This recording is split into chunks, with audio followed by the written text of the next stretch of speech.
জিতলো স্পেনের মতো এবং পর্তুগাল ক্রিকেটের স্নিকোমিটারের সৌজন্যে একটা ফুটবল ম্যাচ বাঁচিয়ে রাউন্ড অফ 16-এ চলে গেল। কি হয়েছিল, কি হতে পারতো এবং আপনার মতে কিভাবে কি হয়নি সেটা নিয়ে আলোচনা করবো আজকে ডি বক্সে। ডি বক্স বরাবরের মতো দেখছেন চ্যানেল আই এর পর্দায় রোজ ম্যাচ নাইট 12:30টায়। এর পাশাপাশি লাইভ ম্যাচগুলো দেখতে পাচ্ছেন আমাদের ওটিটি প্ল্যাটফর্ম আই স্ক্রিনে এবং তার পাশাপাশি বাংলা ধারাভাষ্য শুনতে পাচ্ছেন রেডিও ভূমি 92.8 FM-এ। বলবীর প্রান্তর যুক্ত হয়ে গেলাম আপনাদের সাথে রোজকারের মতো এবং আমার সাথে নিয়ে এসেছি আজকে আহমেদ বিন পারভেজ। ইয়েস, আমরা স্পেন অস্ট্রিয়া ম্যাচ দিয়ে শুরু করব, বাট আমি জানি সবাই অধীর আগ্রহে অপেক্ষা করে আছে পর্তুগালের ম্যাচ নিয়ে কিছু বলার জন্য। বাট তার আগে ডেফিনেটলি স্পেন অস্ট্রিয়া এটা ছোট্ট করে বলে তারপরে আসছে সেই পর্তুগালের ম্যাচে। স্পেনের মতোই জিতলো, মানে এর চাইতে ক্লিনিক্যাল ম্যাচ আর হয়তো স্পেন এখন পর্যন্ত খেলেনি। এবং আপনি গতকালকে বলেছিলেন যে স্পেনের হয়তো সেই বিস্ট রূপটা আমরা দেখতে পাবো। সেই বিস্ট রূপটাই আমরা দেখেছি এবং স্পেন এবং অস্ট্রিয়ার ম্যাচের আগে অস্ট্রিয়ার গেগেন প্রেসিং নিয়ে রালফ রাগনিককে নিয়ে যেই ধরনের আলোচনা হয়েছিল তার ছিটে ফোটাও কিন্তু মাঠের মধ্যে আমরা পাইনি। এবং অস্ট্রিয়া আমার মনে হয় পুরো টুর্নামেন্টেই তাদের সবচেয়ে খারাপ ম্যাচটাও খেলেছে গতকাল, যেখানে তাদের আসলে মিডফিল্ড, ফরওয়ার্ড লাইন, ডিফেন্স কোনো কিছুই ইন অ্যাকশন থাকতে পারেনি। তারা বলও রাখতে পারেনি নিজের কাছে এবং অফ দ্য বলও তাদের যে মুভমেন্ট সেটা স্পেনের জন্য কোনো ধরনের সমস্যাই হয়নি। সুতরাং স্পেন যে শেষ পর্যন্ত 3-0 গোলে জিতেছে, যেখানে ওয়ারজাবাল গোল পেয়েছেন, যেখানে পেড্রো পোরো রাইট ব্যাক পজিশন থেকে কোনোভাবে উঠে এসে তিনিও কিন্তু গোল দিচ্ছেন, কুকুরেয়া খুব ভালো একটা ম্যাচ খেলেছেন, বায়ানা খুব দারুণ একটা ম্যাচ খেলেছেন, লামিন ইয়ামাল ইনভলভ ছিলেন যদিও স্কোর শিটে তার নামটা যায়নি। অনেকটাই সহজ একটা ম্যাচ ছিল স্পেনের জন্য সবকিছু মিলিয়ে। এবং আমার মনে হয় যে স্পেন তারা মোটামুটি একটা আগাম বার্তা জানিয়ে রেখেছে যে আস্তে আস্তে টুর্নামেন্ট যত যাচ্ছে, ঠিক ব্রাজিল কিংবা আর্জেন্টিনা এই দলগুলোর মতো কিন্তু স্পেনও একটু একটু করে ইমপ্রুভ করছে এবং তাদের সেরা খেলাটা খেলা শুরু করেছে। এবং মানে লামিন ইয়ামাল বাদেও শুধুমাত্র ওয়ারজাবালের জোড়া গোল এবং সেখানে পেদ্রো পোরোর গোলে ভর করে যে স্পেন জিতে গেছে, এটাও কিন্তু একটা বার্তা দেয় যে তাদের মেইন ম্যান হয়তো লামিন ইয়ামাল, কিন্তু তারা লামিন ইয়ামাল মানে তার উপর পুরোপুরি ভরসা করে থাকে না। They have plenty of goal scorer. সেখানে ওয়ারজাবালের কথা বলছিলাম, টপ 10-এ ঢুকে পড়েছেন তিনি, আই থিঙ্ক 4টা গোল নিয়ে। সেখানে সবার উপর অবশ্য এমবাপ্পে আছেন, সবার উপরে তারপরে মেসি আছেন, বাট অ্যাসিস্টের দিক দিয়ে লামিন এমবাপ্পে এগিয়ে খানিকটা। সো এই স্পেনকে নিয়ে আমরা আশাবাদী হতে পারি। অপরদিকে আশাবাদীর হওয়ার আরেকটা মুদ্রার অপর পিঠে আমরা যদি দেখি সেখানে তাদের জন্য পর্তুগাল ওয়েট করে আছে। আমি সেই পর্তুগালের ম্যাচে পরে আসবো, বাট স্পেনের এই পর্তুগালের বিপক্ষে তাদের যে স্ট্যামিনা থাকার কথা বা সামনে তারা যে শো করবে ক্লাসটা, এই ম্যাচটা আই থিঙ্ক স্পেনের জন্য একটু ক্রিটিক্যাল হবে। বাট তারপরও আমার মনে হচ্ছে তারা পার করে নেবে এই ম্যাচটা। কি মনে হয়? না, আমার মনে হয় না। মানে একেবারে সরাসরি সিদ্ধান্তে যাওয়াটা খুব কঠিন একটা ব্যাপার হবে। এবং আমার মনে হয় রাউন্ড অফ 16-এ এখনো পর্যন্ত যতগুলো ম্যাচ আমরা দেখলাম যে ফিক্সড হয়েছে, তার মধ্যে সবচাইতে হাই প্রোফাইল ম্যাচটাই বোধহয় এটা, স্পেন ভার্সেস পর্তুগাল। না, এর থেকেও বড় স্পেন পর্তুগাল। আমার মনে হয় না ব্রাজিল নরওয়ে এই ম্যাচটাকে ছাপিয়ে যেতে পারবে। তারপরও অনেক ব্রাজিল ফ্যানরা অবশ্য আছেন, তারা এই ম্যাচটাকেই হয়তো সবচেয়ে বেশি হাইলাইট করতে চাইবেন। কারণ হ্যাঁ, নরওয়ে ব্রাজিল তাদের একটা ঐতিহ্য আছে এবং ডেফিনেটলি নরওয়ের রেকর্ড ব্রাজিলের এগেনস্ট এত ভালো, সেই বিষয়টা নিয়ে আসলে মনে হয় ম্যাচটার একটা আলাদা হাইপ চলে আসে। তবে আমার কাছে মনে হয় যে রাউন্ড অফ 16-এই আসলে পর্তুগাল এবং স্পেন পড়ে গেছে, এটা অনেকের কাছেই হয়তো কোয়ার্টার ফাইনাল বা সেমিফাইনাল লেভেলের ম্যাচ। তো এই হচ্ছে গিয়ে ঘটনা, টাফ ম্যাচ হবে। বাট পর্তুগাল আসলে যেমন খেলেছে সে কারণে আসলে মনে হচ্ছে যে স্পেনের রাস্তাটা ইজি হতে পারে। আমার মনে হয় সে কারণে হয়তো আপনি বলেছেন।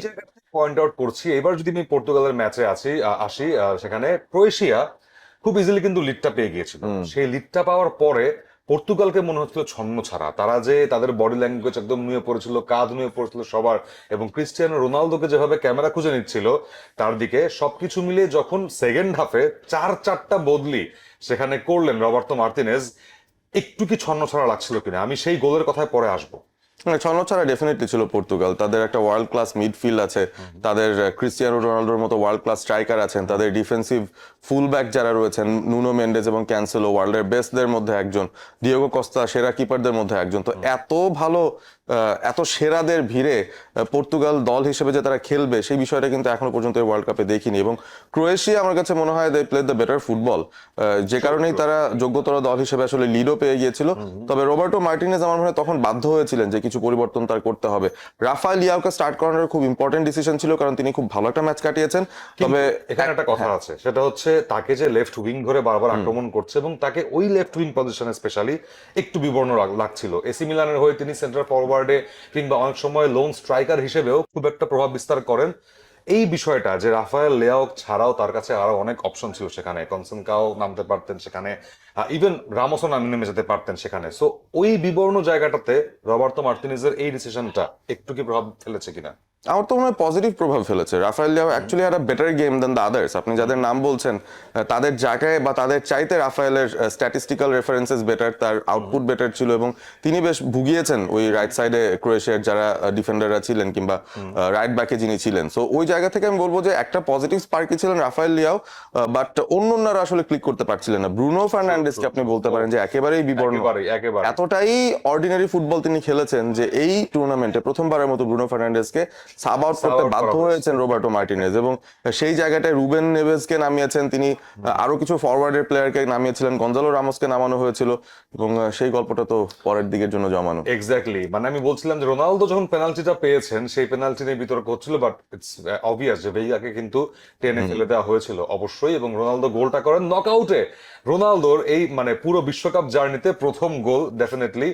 মেসি পেয়েছিলেন গতবার, সো সেই মেসির খাড়াটা কেটেছে এবং তারপরে রোনালদো তার সেই খাড়াটা কাটালেন শেষ পর্যন্ত, পেনাল্টিতে গোল করেছেন। এবং তারপরেই রোনালদোকে উঠিয়ে কিন্তু সেখানে রামোসকে যখন সাব করা হলো, রামোস যখন গোলটা পেলেন, আমার মনে হচ্ছে যে পর্তুগালের সোনালী প্রজন্ম রোনালদো তিনিও গোল পেয়েছেন, এবং সামনের ভবিষ্যৎ তারকা গনসালো রামোসও গোলটা পেয়ে গেছেন সেখানে, এবং তার হেডারে দুর্দান্ত ভাবে তার গোলটার পরপরই সেই নাটক, সেই এক্সট্রা টাইমের নাটক।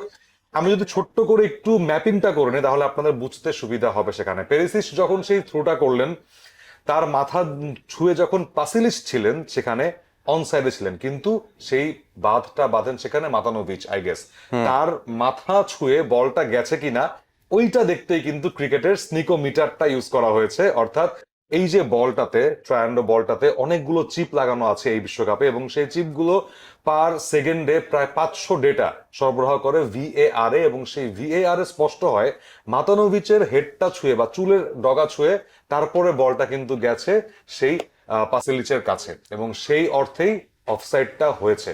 আপনারও কি মত কিনা?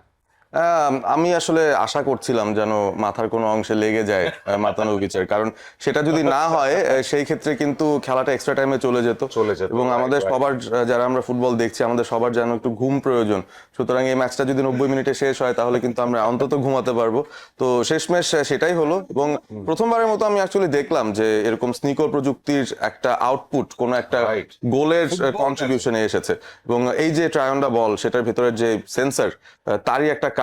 মাতানোভিচ হয়তো ভাববেন যে আমি চুলটা যদি আর্মি ছাট করতাম তাহলে হয়তো বেঁচে যেতাম, তার চুলের স্টাইল এত বেশি যে ওই চুলে লেগে এই কারণেই মূলত একটা ইম্পর্টেন্ট গোল, ক্রোয়েশিয়ার ইকুয়ালাইজিং গোল, সেটা কিন্তু কেটে পড়ে ওই অফসাইডের ট্র্যাপে, এবং তারপর কোনো মতে আমার মনে হয় পর্তুগাল ম্যাচটা শেষ করেছে। তবে সেখানেও আমি একটু অবাক হয়েছে যে রেফারি আসলে এত বেশি সময় কেন দিয়েছেন। আমরা কিন্তু দেখছিলাম যে টোটাল 10 মিনিট সময় দেওয়া হয়েছিল, কিন্তু ম্যাচটা 13 মিনিট অব্দি গড়িয়ে যাচ্ছিল যেই সময়টা এই ঘটনাটা ঘটেছে। হ্যাঁ, মানে 10 মিনিট ছাড়িয়ে সেই ম্যাচটা কিন্তু প্রায় 105 মিনিট পর্যন্ত খেলা হয়ে গেছে, এবং আমরাও বলছিলাম যে রেফারি বাঁশি বাজাচ্ছেন না কেন। ওই গোলটা ঘিরে বেসিক্যালি অনেক অনেক কথা হচ্ছিল, ডিসকাশন চলছিল মাঠে।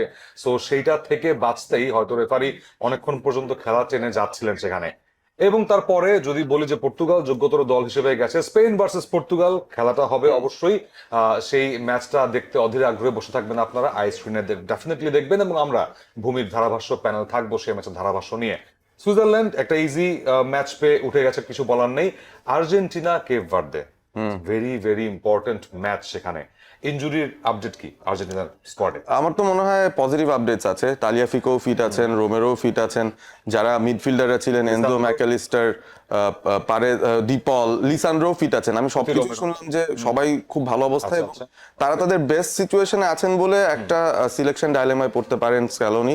তবে তিনি আসলে যেই দলে নামান না কেন, আই থিঙ্ক যেই 26 জনই আছেন আর্জেন্টিনা টিমটায় তারা খুব ভালো বোঝেন এই দলটার হয়ে যখন নামছেন তখন তাদের রোলগুলো কি। সো আমি খুব একটা আসলে টেনশন করছি না এই ম্যাচটা নিয়ে। আমার মনে হয় আর্জেন্টিনার ফ্যান্স যারা আছেন তারা একটু স্বস্তিতে খেলাটা দেখতে পারবেন। টেনশন করছেন না? না, কোনো কিছু নিয়েই টেনশন আসলে হচ্ছে না, এবং স্পেন যেহেতু গতকাল একটা দারুণ ম্যাচ খেলেছে, তাদেরকে আসলে দেখিয়ে দেওয়ার জন্য আমার মনে হয় আর্জেন্টিনারও প্রয়োজন একটা চমৎকার ম্যাচ খেলা কেপ ভার্দের এগেইনস্টে। এক্স্যাক্টলি, আর্জেন্টিনা হোপফুলি জিতবে এবং প্রোগ্রেস করবে সেই রাউন্ড অফ 16-এ, সেই আশায় করব সমগ্র ফুটবল বিশ্বের কোটি কোটি ফুটবল প্রেমীরা।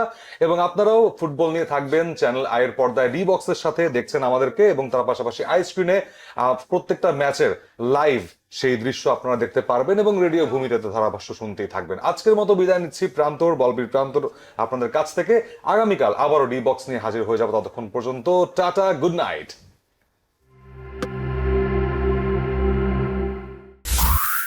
রেডিও ভূমি 92.8 FM।